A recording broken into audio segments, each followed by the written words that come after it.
ರಾಜ್ಯದ ನೂತನ ಸಿಎಂ ಡಿ.ಕೆ. ಶಿವಕುಮಾರ್ ಅವರು ಇವತ್ತು ಅವರ ಸ್ವಕ್ಷೇತ್ರ ಕನಕಪುರಕ್ಕೆ ಆಗಮಿಸ್ತಾ ಇದ್ದಾರೆ. ಈ ಒಂದು ಹಿನ್ನೆಲೆಯಲ್ಲಿ ಹಾರೋಹಳ್ಳಿಯಲ್ಲಿ ಅವರಿಗೆ ಅದ್ಭುತವಾಗಿರುವಂಥ ಸ್ವಾಗತವನ್ನು ಕೋರೋದಕ್ಕೆ ಆ ಒಂದು ಭಾಗದ ಜನ ಸಾಕಷ್ಟು ಸಿದ್ಧತೆಯನ್ನು ಮಾಡ್ಕೊಂಡಿರ್ತಕ್ಕಂಥ. ನಾನು ಈಗ ಅದೇ ಒಂದು ಸ್ಥಳದಲ್ಲಿದ್ದೇನೆ, ನಿಮಗೆ ದೃಶ್ಯಗಳಲ್ಲೂ ಕೂಡ ತೋರಿಸ್ತಾ ಹೋಗ್ತೇನೆ. ಇನ್ನೇನು ಕೆಲವೇ ಕ್ಷಣಗಳಲ್ಲಿ ಡಿ.ಕೆ. ಶಿವಕುಮಾರ್ ಅವರು ಈ ಒಂದು ಹಾರೋಹಳ್ಳಿಗೆ ಆಗಮಿಸ್ತಾ ಇರುವಂಥ ಹಿನ್ನೆಲೆಯಲ್ಲಿ ಪೂರ್ಣಕುಂಭ ಸ್ವಾಗತವನ್ನು ಡಿ.ಕೆ. ಶಿವಕುಮಾರ್ ಅವರಿಗೆ ಸ್ವಾಗತ ಕೋರೋದಕ್ಕೋಸ್ಕರವಾಗಿ ಮಹಿಳೆಯರು ಪೂರ್ಣಕುಂಭವನ್ನು ಹೊತ್ತು ನಿಂತಿದ್ದಾರೆ. ಜೊತೆಗೆ ಈ ಒಂದು ಹಾರೋಹಳ್ಳಿಯ ಸರ್ಕಲ್ನಲ್ಲಿ ಅಲ್ಲಿ ಸಾಕಷ್ಟು ಸಂಖ್ಯೆಯಲ್ಲಿ ಸಾರ್ವಜನಿಕರು ಕೂಡ ನೆರೆದಿರ್ತಕ್ಕಂಥದ್ದು ನೀವು ದೃಶ್ಯಗಳಲ್ಲೂ ಕೂಡ ಗಮನಿಸಬಹುದು. ಈ ಒಂದು ಕನಕಪುರ ಕ್ಷೇತ್ರದಿಂದ 8 ಬಾರಿ ಗೆದ್ದಿರ್ತಕ್ಕಂಥ ಡಿ.ಕೆ. ಶಿವಕುಮಾರ್ ಅವರು ಈಗ CM ಆಗಿದ್ದಾರೆ. ಇದೇ ಒಂದು ಹಿನ್ನೆಲೆಯಲ್ಲಿ ತನ್ನ ಮತದಾರರಿಗೆ ಕೃತಜ್ಞತೆಯನ್ನು ಸಲ್ಲಿಸಬೇಕು ಅನ್ನುವಂಥ ಒಂದು ನಿಶ್ಚಯ ಮಾಡಿಕೊಂಡು ಅವರು ಇವತ್ತು ದಿನಪೂರ್ತಿ ಕನಕಪುರ ಭಾಗದ 19ಕ್ಕೂ ಹೆಚ್ಚು ಹಳ್ಳಿಗಳಿಗೆ ಅವರು ತೆರಳುತ್ತಾರೆ. ಆ ಒಂದು ಭಾಗದಲ್ಲಿ ಪ್ರತಿಯೊಂದು ಸ್ಥಳಗಳಲ್ಲಿ ನಿರ್ದಿಷ್ಟ ಸ್ಥಳಗಳಲ್ಲಿ ಭಾಷಣವನ್ನು ಕೂಡ ಮಾಡಲಿಕ್ಕಿದ್ದಾರೆ. ಜನ ಕೊಟ್ಟಿರ್ತಕ್ಕಂತಹ ಒಂದು ಬೆಂಬಲದಿಂದಾಗಿ ಈ ಒಂದು ಸ್ಥಾನಕ್ಕೆ ನಾನು ಏರಿದ್ದೇನೆ ಅನ್ನೋದನ್ನು ಅವರು ಸಾಕಷ್ಟು ಬಾರಿ ಹೇಳಿದರು. ಜೊತೆಗೆ ಕನಕಪುರದ ಜನರಿಗೆ ನಾನು ಆಭಾರಿಯಾಗಿರ್ತೇನೆ ಅನ್ನೋಂಥ ಮಾತನ್ನು ಸಾಕಷ್ಟು ಬಾರಿ ಹೇಳಿದರು. ಅದೇ ಒಂದು ಕಾರಣಕ್ಕಾಗಿ ಇವತ್ತಿನ ಅವರು ಈ ಒಂದು ತನ್ನ ಕ್ಷೇತ್ರಕ್ಕೆ ಬಂದು ಆಗಮಿಸಿ ಅಲ್ಲಿ ಇರ್ತಕ್ಕಂಥ ತನ್ನ ಅಭಿಮಾನಿಗಳಿಗೆ, ಕಾರ್ಯಕರ್ತರಿಗೆ, ಮತದಾರರಿಗೆ ಒಂದು ಕೃತಜ್ಞತೆಯನ್ನು ಸಲ್ಲಿಸಲಿಕ್ಕಿದ್ದಾರೆ. ಇದೇ ಒಂದು ಹಿನ್ನೆಲೆಯಲ್ಲಿ ಈ ಒಂದು ಹಾರೋಹಳ್ಳಿ ಭಾಗದ ಜನರು ಕೂಡ ಸಾಕಷ್ಟು ಸಿದ್ಧತೆಯನ್ನು ಮಾಡ್ಕೊಂಡಿರ್ತಕ್ಕಂಥದ್ದು. CM ಆಗಿರುವಂಥ ಡಿ.ಕೆ. ಶಿವಕುಮಾರ್ ಅವರು ತಮ್ಮ ಕ್ಷೇತ್ರಕ್ಕೆ ಬರುವಂಥ ನಿಟ್ಟಿನಲ್ಲಿ ಎದುರು ನೋಡ್ತಾ ಇದ್ದಾರೆ. ಜೊತೆಗೆ ಇಲ್ಲಿ ಈಗಾಗಲೇ ಸಾಕಷ್ಟು ಸಂಖ್ಯೆಯಲ್ಲಿ ಭದ್ರತೆಯನ್ನು ಕೂಡ ವಹಿಸಿರ್ತಕ್ಕಂಥದ್ದು. ಜೊತೆಗೆ ಇರತಕ್ಕಂಥ ಜನರನ್ನು ಕೂಡ ಮಾತನಾಡಿಸುವ ಪ್ರಯತ್ನ ಮಾಡ್ತಾ ಹೋಗ್ತೀನಿ. ಸರ್, ಡಿ.ಕೆ. ಶಿವಕುಮಾರ್ ಅವರು ಈ ಕ್ಷೇತ್ರದವರು ಈಗ CM ಆಗಿ ಬರ್ತಾ ಇದ್ದಾರೆ, ಏನು ಹೇಳ್ತೀರಿ? ತುಂಬ ಖುಷಿ ಆಯ್ತದೆ, ಬರೋಕ್ಕೆ ತುಂಬ ಖುಷಿಯಾಗುತ್ತೆ. ಅವರು ಒಂದು ಎಲ್ಲ ಇದು ಮಾಡಲಿ ಅಂತ ಒಳ್ಳೆಯದಾಗಲಿ, ಅಲ್ಲಿ ಕರ್ನಾಟಕ ತುಂಬ ಚೆನ್ನಾಗಾಗಲಿ ಅಂತ ಕೇಳ್ಕೊತೀನಿ. ನಿರೀಕ್ಷೆ ಏನಾದರೂ ಮಾಡಿದ್ರ ಅಂದರೆ ಈ ಭಾಗದ ಅಂದರೆ ಇಲ್ಲಿ ಶಾಸಕರಾಗಿ ಗೆದ್ದಂಥವರು ಈಗ CM ಆಗಿದ್ದಾರೆ, ಹೇಳಿ ಸರ್, ಹೇಳಿ ಯಜಮಾನ್ರೆ ಮಾತಾಡಿ. ಅಲ್ಲ, ಡಿ.ಕೆ. ಶಿವಕುಮಾರ್ ಅವರು CM ಆಗಿದ್ದಾರೆ, ಬರ್ತಾ ಇದ್ದಾರೆ, ನಿಮ್ಮನ್ನೆಲ್ಲ ಆಯ್ತು ನೋಡಬೇಕು, ನಾವು ನೋಡಬೇಕು, ಅವರು ಬರಬೇಕು. ಒಳ್ಳೆ ಏನು ಹೇಳಿ ಸರ್ ನೀವು. ಇಲ್ಲ ಅವ್ರು ಬರ್ತಾ ಇರೋದು ತುಂಬ ಖುಷಿ ಆಗ್ತಾ ಇದೆ. ಒಬ್ಬ ಪಕ್ಷಕ್ಕೋಸ್ಕರ ತುಂಬ ಶ್ರಮ ಪಟ್ಟಿದ್ದಾರೆ, ಸರ್ಕಾರ ತಂದಿದ್ದಾರೆ. ಇವತ್ತು ಮುಖ್ಯಮಂತ್ರಿ ಆಗಿರೋದು ತುಂಬ ಖುಷಿಯಾಗಿದೆ ನಮಗೆ. ಅಭಿವೃದ್ಧಿ ವಿಚಾರದಲ್ಲಿ ಈ ಕ್ಷೇತ್ರ ಯಾವ ರೀತಿಯಾಗಿ ಅವರು ಅಭಿವೃದ್ಧಿ ಮಾಡಿದ್ದಾರೆ ನಿಮ್ಗೇನು ಅನ್ಸುತ್ತೆ? ಖಂಡಿತ ಎಲ್ಲ ಥರದಲ್ಲೂ ಮಾಡಿದ್ದಾರೆ ಸರ್, ಎಲ್ಲ ಥರದಲ್ಲೂ ರಸ್ತೆಗಳಾಗಿರ್ಬೋದು, ಶೌಚಾಲಯಗಳಾಗಿರ್ಬೋದು, ಇಂಗುಗುಂಡಿಗಳಾಗಿರ್ಬೋದು, ಪ್ರತಿಯೊಂದು ಕ್ಷೇತ್ರದಲ್ಲೂ ತುಂಬ ಚೆನ್ನಾಗಿ ಕೆಲಸ ಮಾಡಿದ್ದಾರೆ ಸರ್. ಚುನಾವಣೆ ಸಂದರ್ಭದಲ್ಲೇ ಹೇಳ್ತಾ ಇದ್ರು ಅವರು, ಈ ಬಾರಿ ಒಕ್ಕಲಿಗರಿಗೆ ಒಂದು ಅವಕಾಶ ಸಿಗುತ್ತೆ, ನನ್ನನ್ನು ಬೆಂಬಲಿಸಿ ಅನ್ನುವಂಥ ಮಾತನ್ನು ಹೇಳ್ತಾ ಇದ್ರು. ಈಗ ಅವರು CM ಆಗಿದ್ದಾರೆ, ತಮ್ಮ ಕ್ಷೇತ್ರದವರು, ಎಷ್ಟು ಖುಷಿ ಅನ್ನಿಸ್ತಾ ಇದೆ ತಮಗೆ? ಒಳ್ಳೇದನ್ನಿಸ್ತಾ ಇದೆ.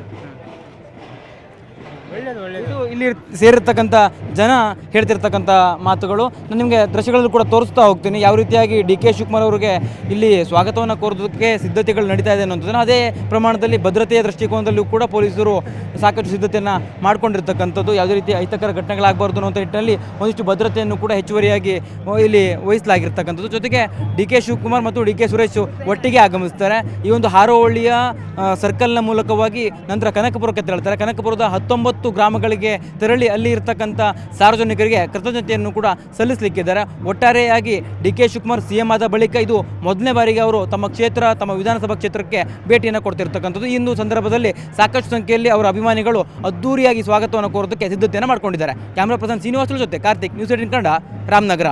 ಖುಷಿ ಅನಿಸ್ತಾ ಇದೆ ಸರ್, ನಮ್ಗೆ ತುಂಬ ಖುಷಿ. ಯಾಕೆಂದರೆ ಇದೇ ಮೊದಲನೇ ಬಾರಿಗೆ ರಾಮನಗರ ಜಿಲ್ಲೆಯಲ್ಲಿ ಕನಕಪುರ ತಾಲೂಕಿನ ಹೆಸರಾಂತ ಮಣ್ಣಿನ ಮಗ ಡಿ.ಕೆ. ಶಿವಕುಮಾರ್ ಅವರು ಮೊದಲನೇ ಬಾರಿಗೆ ಮುಖ್ಯಮಂತ್ರಿಯಾಗಿ ಈ ಹಾರೋಹಳ್ಳಿ ತಾಲೂಕಿಗೆ ಮೊದಲನೇ ಬಾರಿ ಬರ್ತಾ ಇದ್ದಾರೆ. ಇದಾದ ನಂತರ ಕನಕಪುರ ಹೋಗಿ ಸಂಜೆ ಗಂಟೆ ಪ್ರವಾಸ ಮಾಡ್ತಾಯಿದ್ದಾರೆ.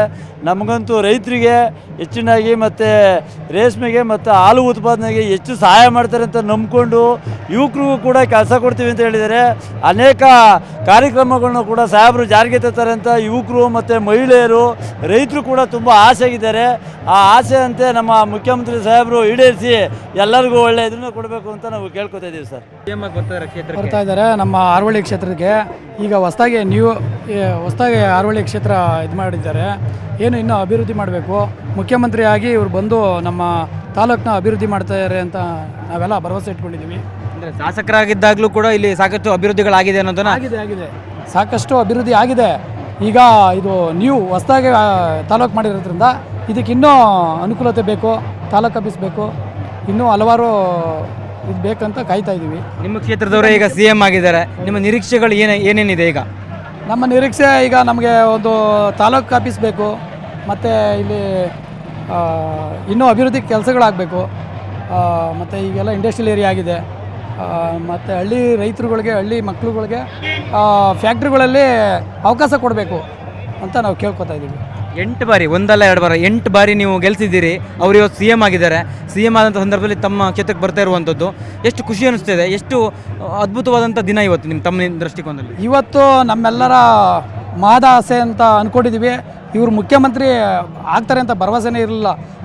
ಬೇಜಾನು ಸುಮಾರು ವರ್ಷಗಳಿಂದ ಕಷ್ಟಪಟ್ಟಿದ್ದಾರೆ, ದುಡಿದಿದ್ದಾರೆ, ತಾಲೂಕಿಗೆ ಕನಕಪುರ ತಾಲೂಕನ್ನ ಅಭಿವೃದ್ಧಿ ಮಾಡಿದ್ದಾರೆ, ಸುಮಾರು ವರ್ಷ ಶ್ರಮಿಸಿದ್ದಾರೆ. ಅದಕ್ಕೋಸ್ಕರ ಅವ್ರನ್ನ ನಾವು ಉತ್ಪೂರ್ವಕವಾಗಿ ಸ್ವಾಗತ ಮಾಡ್ತಾ ಇದ್ದೀವಿ.